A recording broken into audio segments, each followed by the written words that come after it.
أعوذ بالله من الشيطان الرجيم.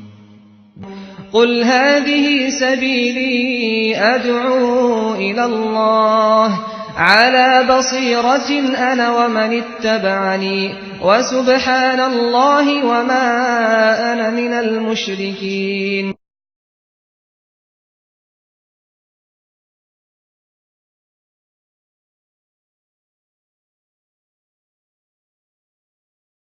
إن الحمد لله نحمده ونستعينه ونستغفره ونعوذ بالله من شرور أنفسنا ومن سيئات أعمالنا.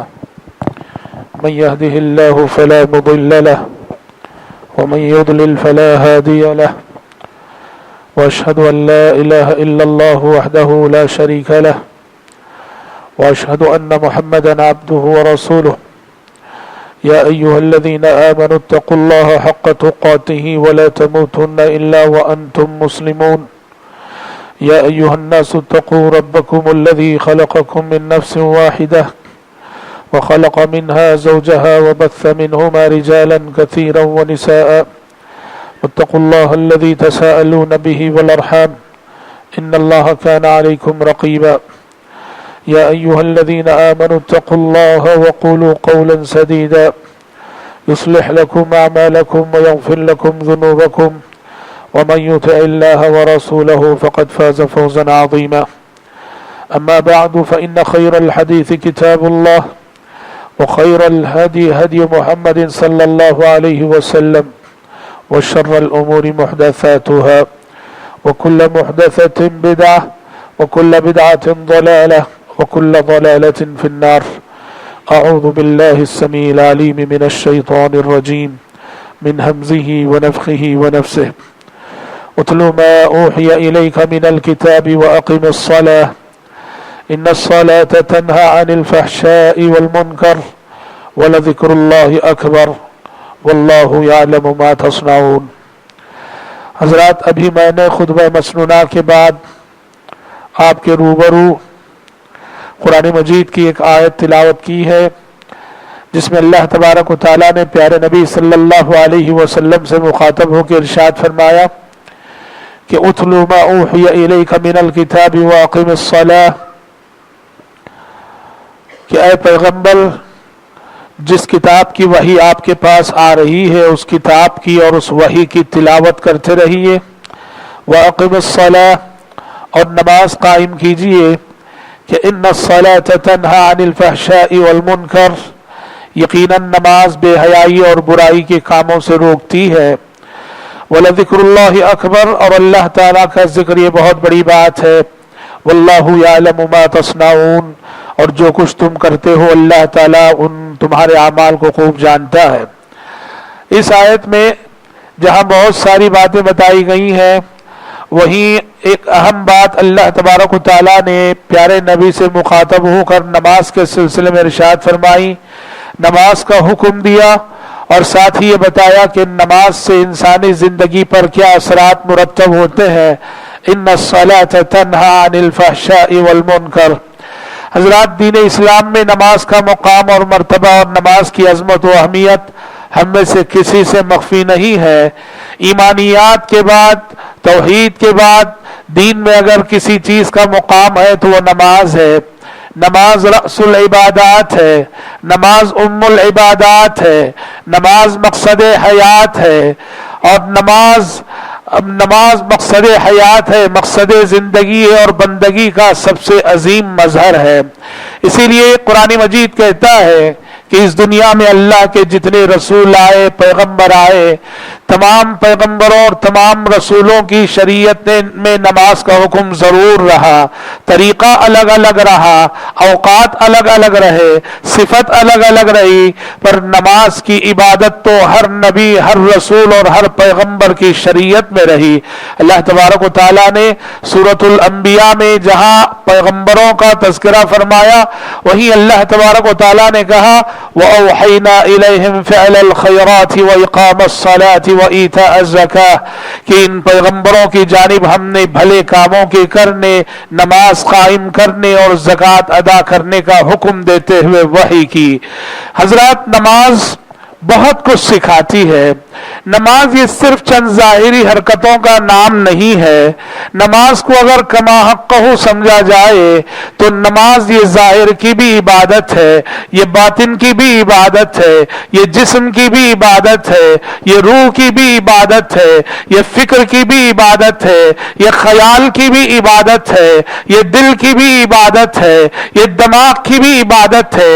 نماز کو اگر کما حقہ سمجھا جائے تو ہمارے جسم میں جتنے اعضاء ہیں سر سے پیر تک, نماز ایک ایسی عبادت ہے کہ جس عبادت میں ہمارا جسم کا ایک ایک عضو اور ہمارا جسم کا ایک ایک روح شریک ہوتا ہے.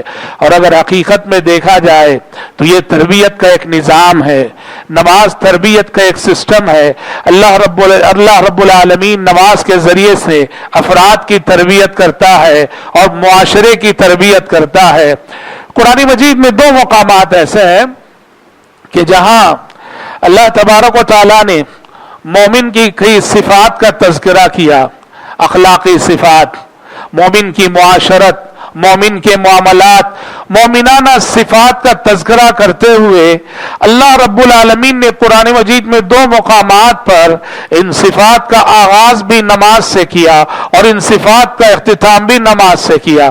ایک مقام ہے سورۃ المومنون اور ایک مقام ہے سورۃ المعارج. دونوں جگہ آپ دیکھیے اللہ رب العالمین نے دونوں مقامات پر اہل ایمان کی صفات کا تذکرہ کرتے ہوئے پہلی صفت نماز اور آخری صفت نماز, قد افلح المؤمنون الذين هم في صلاتهم خاشعون والذين هم عن اللغو معرضون والذين هم للزكاة فاعلون والذين هم لفروجهم حافظون إلا على أزواجهم أو ما ملكت أيمانهم فإنهم غير ملومين فمن ابتغى وراء ذلك فأولئك هم العادون والذين هم لأماناتهم وعهدهم راعون والذين هم على صلواتهم يحافظون أولئك هم الوارثون. اور یہی اسلوب آپ کو سورۃ المعارج میں بھی ملتا ہے جس میں اللہ تعالیٰ نے کہا اہل ایمان جو ہے سچی گواہی دینے والے, عہد و پیمان کا لحاظ رکھنے والے ہوتے ہیں, امانت دار ہوتے ہیں, عزت و ناموس کی حفاظت کرنے والے ہوتے ہیں. بہت ساری صفات کا تذکرہ اللہ نے کیا.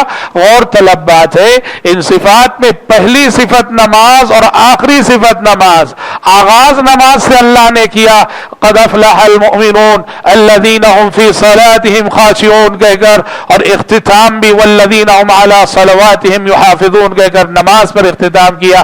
قرآن مجید اپنے اس اسلوب سے اور اپنے اس بیان سے بتانا چاہتا ہے کہ ایک مومن کی عملی زندگی پر نماز کس قدر اثر انداز ہوتی ہے. نماز مومن کی معاشرت کو بدل دیتی ہے, نماز مومن کے معاملات کو بدل دیتی ہے, نماز مومن کے اخلاق کو بدل دیتی ہے. نماز اخلاق بناتی ہے, اخلاق سنوارتی ہے, معاملات کو نکھارتی ہے, انسان کو مثالی معاشرت سکھاتی ہے.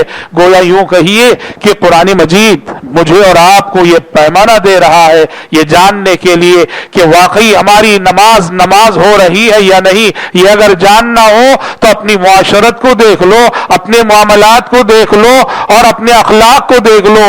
مسجد میں تو تم پہلی صف کے نمازی ہو, مارکیٹ میں تمہارا تعارف ایک دھوکے باز انسان کی حیثیت سے اگر ہے تمہاری نماز نہیں ہے. مسجد میں تو تم پہلی صف کے نمازی ہو, گھر میں بیوی بچوں پہ ظلم کرتے ہو, تمہاری نماز نہیں ہے. مسجد میں تو تم پہلی صف کے نمازی ہو, لوگوں سے بات کرنے کا سلیقہ اور تمیز تمہارے اندر نہیں ہے, اخلاق نہیں ہے, تمہاری نماز نہیں ہے. جس شخص کو اس کی نماز اخلاق کی تعلیم نہ دے, جس شخص کو اس کی نماز اس کے معاملات کو نہ سنوارے, جس شخص کی نماز اس کی معاشرت کو نہ سدھارے, اس کی نماز نہیں, اور ایسے شخص نے نماز سے کچھ پایا نہیں ہے. حضرات, نماز کی عبادت اگر آپ غور کریں یہ بڑا معنی رکھتی ہے اپنے اندر. بندہ مومن اللہ اکبر کہہ کے نماز شروع کرتا ہے, اللہ اکبر کہہ کے نماز شروع کرتا ہے. اللہ رب العالمین کی کبریائی کا اعلان کر کے, اللہ رب العالمین کی بڑائی کا اعلان کر کے جب ہم نماز میں کھڑے ہو کر اللہ اکبر کہتے ہیں تو یوں کہیے کہ اللہ رب العالمین کی کبریائی اور بڑائی کا اقرار کرتے ہوئے یہ اعتراف کرتے ہیں کہ کسی بڑے کی بڑائی, کسی بڑے کی کبریائی اللہ رب العالمین کی کبریائی کے سامنے کوئی معنی نہیں رکھتی. جب ہم اللہ اکبر کہتے ہیں ہمارا غرور کچلا جاتا ہے, ہمارا تکبر کچلا جاتا ہے. اللہ اکبر جب ہم کہتے ہیں تو گویا یہ اقرار کرتے ہیں کہ میں ایک نطفہ حقیر سے پیدا ہونے والا انسان, مجھے بڑائی کا کوئی حق نہیں, مجھے بڑائی کا کوئی اختیار نہیں, بڑائی میری شان نہیں, بڑائی کا حق تو صرف تیرا ہے, کبریائی کا حق تو صرف تیرا ہے, بڑائی کی شان تو صرف تیری ہے. پھر جب ہم اللہ رب العالمین قیام کرتے ہیں, اللہ اکبر کہنے کے بعد جب ہم قیام کرتے ہیں, حضرات یہ قیام یہ بندگی کا قیام ہوتا ہے, یہ عاجزی کا قیام ہوتا ہے, یہ تواضع کا قیام ہوتا ہے, یہ انکساری کا قیام ہوتا ہے. اسی لیے یہ قیام صرف اور صرف رب العالمین کا حق ہے. حدیث میں پیارے نبی نے فرمایا من سره ان يتمثل له الناس قياما فليتبوأ مقعده من النار.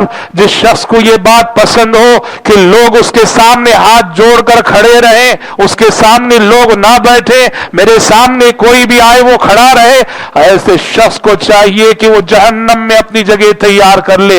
اس لیے کہ یہ قیام جو بندگی کا قیام ہے, جو نماز میں ہوتا ہے, یہ رب العالمین ہی کا خالص حق ہے. پھر ہم رکوع کرتے ہیں, رکوع میں اللہ کے آگے جھکتے ہیں, اس کی عظمت کا اقرار اور اعتراف کرتے ہیں, سبحان ربی العظیم سبحان ربی العظیم کہتے ہیں. اللہ رب العالمین کی عظمت کا اعتراف اور اقرار کرتے ہوئے اپنے آپ کو, اپنے ظاہر و باطن کو اس کے آگے جھکاتے ہیں, کہتے ہیں خشعلک سمائی و بصری و مخی و عظمی. پروردگارا میری سماعت, میری بصارت, میرا دل, میرا دماغ, میری ہڈیاں, میرا سارا وجود تیرے آگے آج جھکا ہوا ہے. پھر بندہ مومن سجدہ کرتا ہے. حضرات یہ سجدے کی کیفیت اللہ اکبر ہمیں اپنے رب سے بہت قریب کر دیتی ہے. سجدے میں کیا گئے, یوں کہیے کہ رب العالمین سے ہم بہت قریب ہو گئے, رب العالمین ہم سے قریب ہو گیا. پیارے نبی نے فرمایا اقرب ما يكون العبد من ربه وهو ساجد. بندہ جو اپنے رب سے سب سے زیادہ قریب ہوتا ہے وہ سجدے کی حالت میں. اسی لیے سجدے کی یہ عبادت, سجدے کا یہ مظہر بندگی شیطان پہ بہت گراں گزرتا ہے. شیطان جب ابن آدم کو سجدے کی حالت میں دیکھتا ہے, اعتزل الشیطان یبکی, رونے لگتا ہے اور کہنے لگتا ہے امر ابن آدم بالسجود فسجد فلہ الجنہ وامرت بالسجود فابیت فللنار. ابن آدم کو سجدے کا حکم ہوا, وہ سجدہ کر رہا ہے, اسے جنت مل رہی ہے. مجھے سجدے کا حکم ہوا, میں نے سجدہ کرنے سے انکار کر دیا, فللنار, میرے لیے نار جہنم ہے. حضرات نماز کو از اول تا آخر اگر آپ دیکھیں گے, نماز کا ایک ایک رکن اپنے اندر بڑے اسباق رکھتا ہے. حضرات یہ وہ عبادت ہے جو بندے کو رب سے ہم کلام کرنے والی عبادت ہے.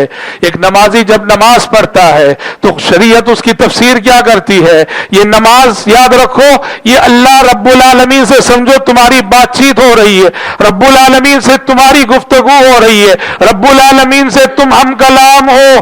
اسی لیے کہا گیا جب نماز کی حالت میں کھڑے ہو جاؤ قبلے کی سمت تھوکنا مت, فإنما يناجي ربه فإنما أحدكم يناجي ربه. اس لیے کہ نمازی جب نماز میں کھڑتا ہے وہ دراصل اپنے رب سے مناجات کر رہا ہوتا ہے, سرگوشی کر رہا ہوتا ہے. سرگوشی کسے بولتے ہیں؟ سرگوشی جب آپ کوئی راز کی بات اپنے کسی چہیتے ساتھی کو آپ بتاتے ہیں, آہستہ سے کانا پھوسی کرتے ہیں. نماز کو مناجات قرار دیا گیا, سرگوشی قرار دیا گیا, جہاں بندہ اپنے محبوب رب سے اپنے دل کی ساری باتیں رکھتا ہے. اس طرح حضرات نماز یہ اللہ سے ہم کلام کرنے والی عبادت ہے. حدیثوں میں کیا فرمایا گیا, اللہ رب العالمین نے حدیث قدسی میں کہا کہ بندہ جب سورہ فاتحہ پڑھتا ہے نماز میں کھڑے ہو کے الحمدللہ رب العالمین کہتا ہے, اللہ فرماتا حمیدانی عبدی, میرے بندے نے میری حمد و ثنا کی. بندہ جب الرحمن الرحیم کہتا ہے تو اللہ فرماتا اثنا علی عبدی, بندے نے میری ثنا کی. بندہ جب مالک یوم الدین کہتا ہے، اللہ کہتا ہے مجدنی عبدی، میرے بندے نے میری بزرگی بیان کی. بندہ جب ایاک نعبد و ایاک نستعین کہتا ہے، اللہ فرماتا ہے ھذا بینی و بین عبدی، یہ میرے اور میرے بندے کے درمیان ایک عہد و پیمان ہے.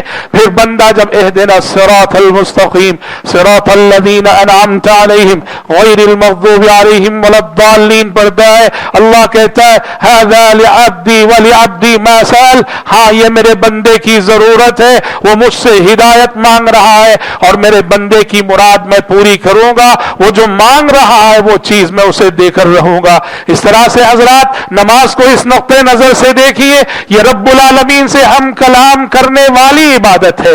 اسی لیے یہ عبادت کب ملی پیارے نبی کو، یہ تحفہ کب دیا گیا؟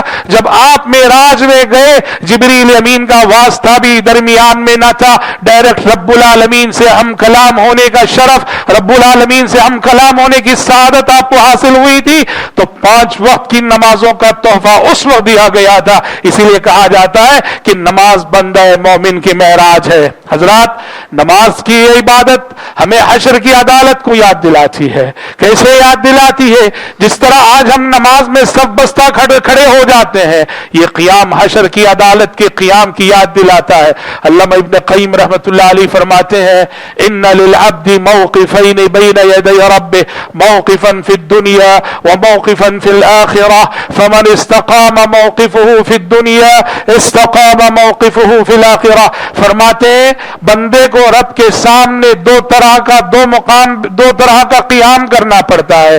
ایک قیام دنیا میں بحالت نماز اور ایک قیام آخرت میں حشر کی عدالت میں. فرماتے ہیں حشر کی عدالت کا قیام اسی شخص کا درست ہوگا دنیا میں جس کا نماز کا قیام درست ہوگا. تو حضرات اس طرح ہمیں نماز کی عبادت ہمیں حشر کے عدالت کے قیام کی یاد دہانی کرتی ہے. جس طرح آج ہم یہاں سجدے کر رہے ہیں، حشر کی عدالت میں بھی سجدہ ہونے والا ہے. یوم یکشف عن ساق ویدعون الی السجود فلا یستطیعون. جب اللہ تبارک و تعالیٰ اپنی پنڈلی ظاہر فرمائے گا، سجدے کا حکم ہوگا، سارے اہل ایمان حشر کی عدالت میں سجدے میں گر پڑیں گے. جو اہل کفر رہے، جو اہل شرک رہے، جو اہل نفاق رہے، جو اہل ریب، اہل تردد، جو شک و شبے میں مبتلا رہے، ان لوگوں سے اس دن سجدہ نہیں ہو پائے گا. تو حضرات جب نماز میں کھڑے ہوتے ہو حشر کی عدالت کے قیام کو بھی یاد کر لینا. اسی طرح سے حضرات نماز کو اگر دیکھو، نماز کی یہ عبادت ہمیں عدل و انصاف اور مساوات اور برابری کی تعلیم دیتی ہے. عدل و انصاف اور مساوات اور برابری کی تعلیم دیتی ہے.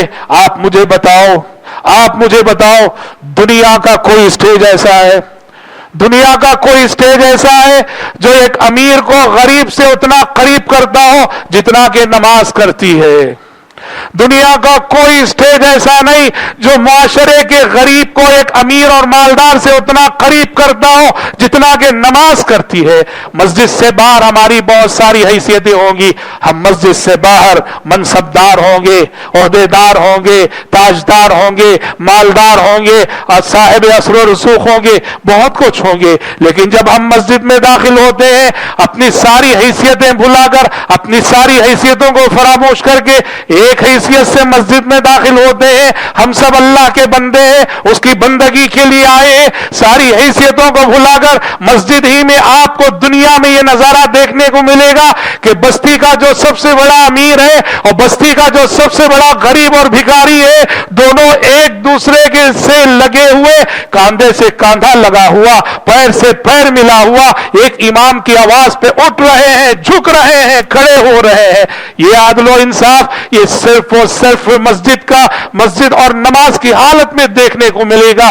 دنیا کے کسی اسٹیج پہ مالدار اور غریب کے درمیان یہ قربتیں آپ کو دیکھنے کو نہیں ملیں گی. اقبال نے کہا آ گیا عین لڑائی میں اگر وقت نماز، آ گیا عین لڑائی میں اگر وقت نماز، قبلہ رو ہو کے زمین بوس ہوئی قوم حجاز، ایک ہی صف میں کھڑے ہو گئے محمود و ایاز، نہ کوئی بندہ رہا نہ کوئی بندہ نواز. اور انصاف دیکھو انصاف دیکھو جو انصاف کہ آپ کو دنیا میں کہیں نہیں ملے گا.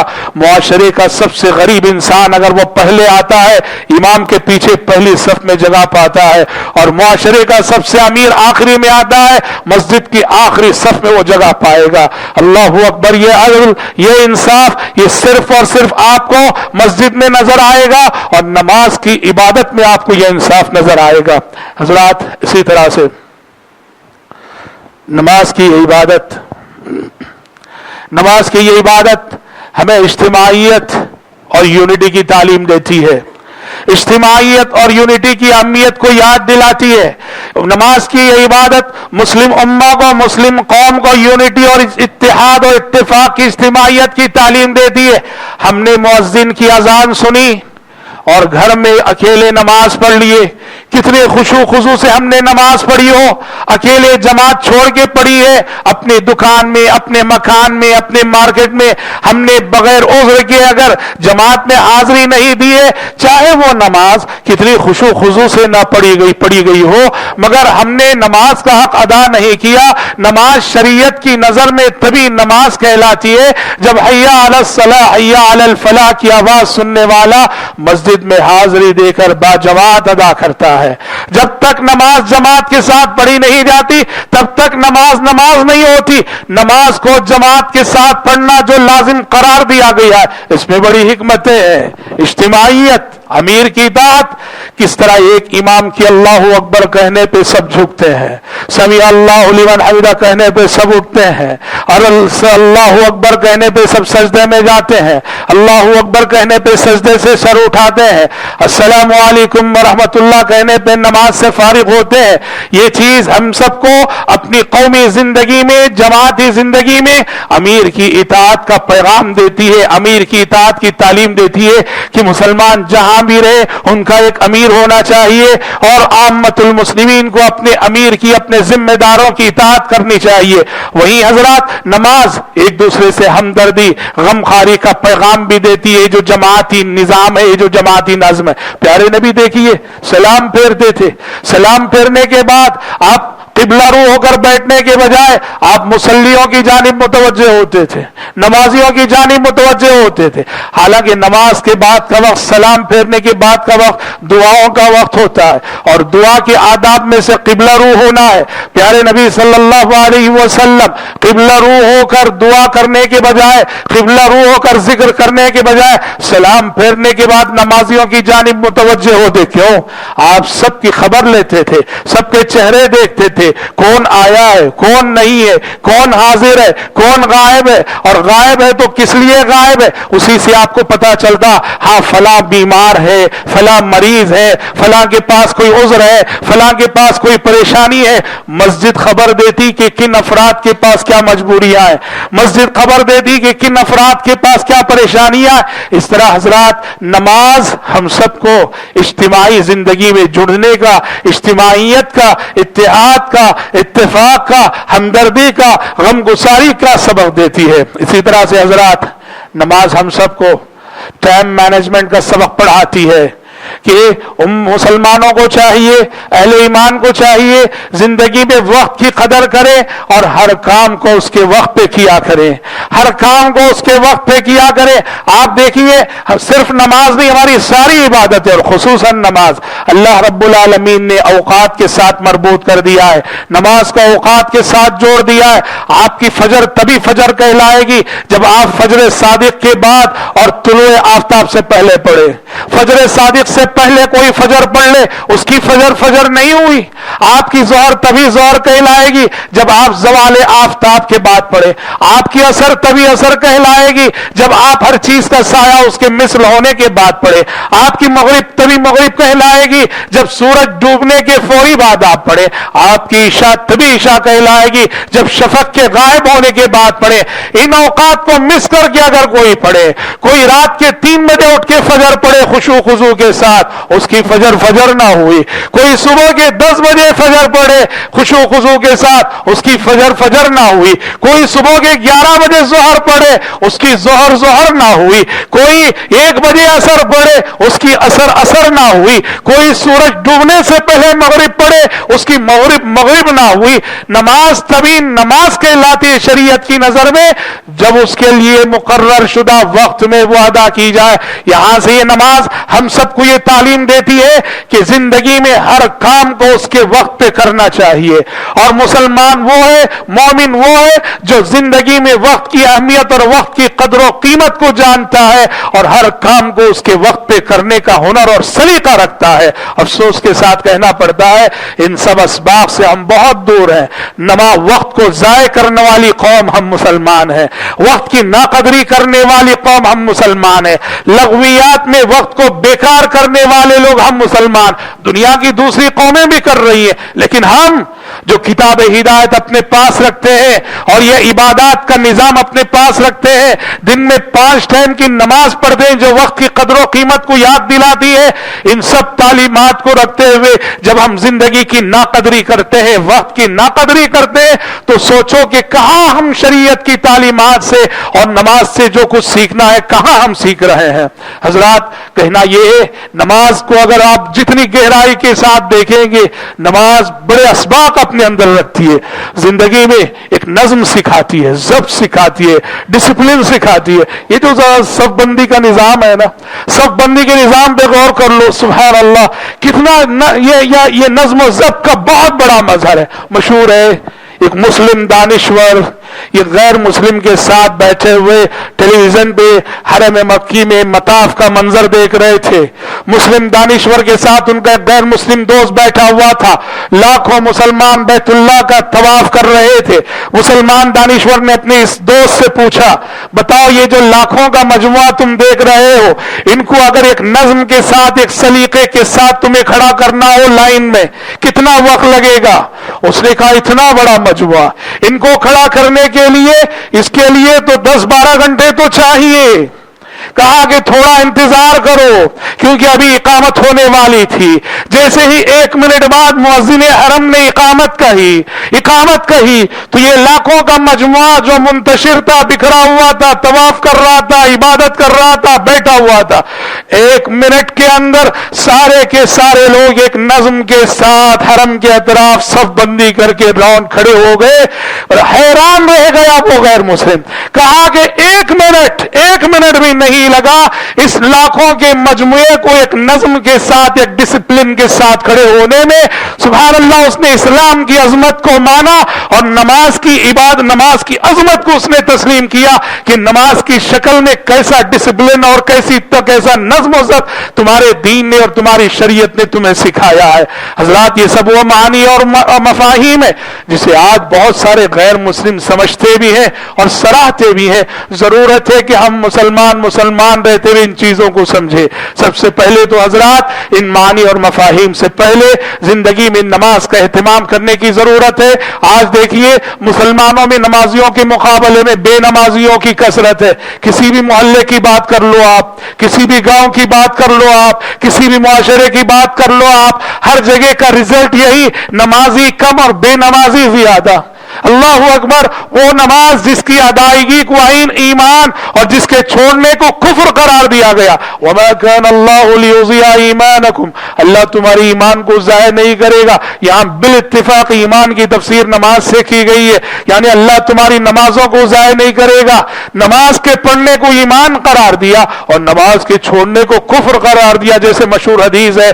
اور آج اسی نماز کے سلسلے میں اتنی غفلت پائی جاتی ہے۔ بابری مسجد شہید ہوئی، ہم نے بہت واویلا مچایا، بہت غمزدہ ہوئے۔ جو شخص اپنی زندگی میں نمازوں کو ضائع کرتا ہو اسے بابری مسجد کی شہادت پہ افسوس کرنے کا کوئی حق نہیں ہے۔ آپ اگر اپنی زندگی میں نماز کا اہتمام کیے ہوتے، ہم اگر اپنی زندگی میں نمازوں کا اہتمام کیے ہوتے تو کوئی بابری مسجد کبھی ضائع نہ ہوتی۔ اللہ کے گھروں کو ہم اگر آباد رکھتے جیسے کہ آباد رکھنے کا حق ہے، اللہ کی نصرت ہمارے ساتھ ہوتی، اللہ کی مدد ہمارے ساتھ ہوتی۔ ہوتی. یہ سب ظالم جو ہم پہ مسلط ہوتے ہیں اور ہمارے حقوق ہم سے جو چھین لیے جاتے ہیں, یہ ہماری غفلتوں کے سبب ہے. اس لیے حضرات نماز کا اہتمام کرو. یہ پیارے نبی صلی اللہ علیہ وسلم کی وصیت ہے.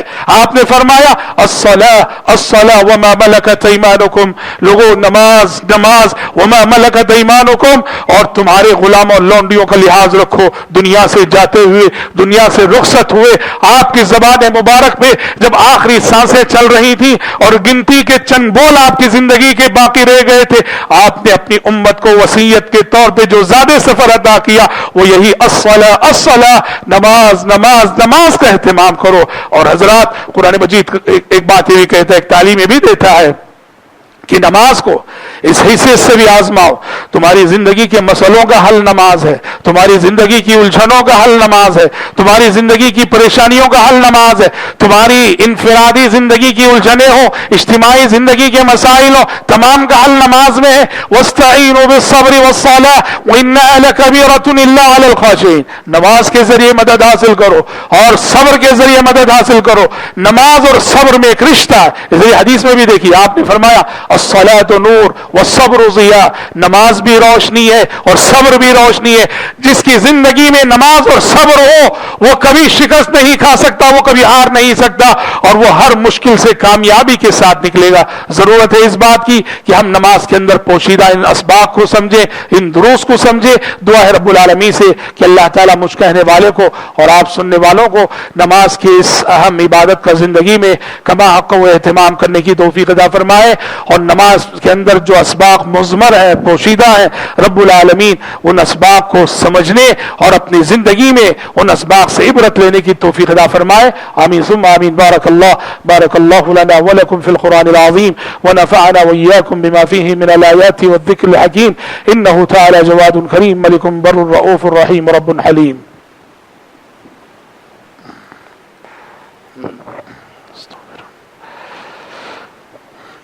إن الحمد لله نحمده ونستعينه ونستغفره ونعوذ بالله من شرور أنفسنا ومن سيئات أعمالنا, من يهده الله فلا مضل له ومن يضلل فلا هادي له, وأشهد أن لا إله إلا الله وحده لا شريك له, وأشهد أن محمدا عبده ورسوله.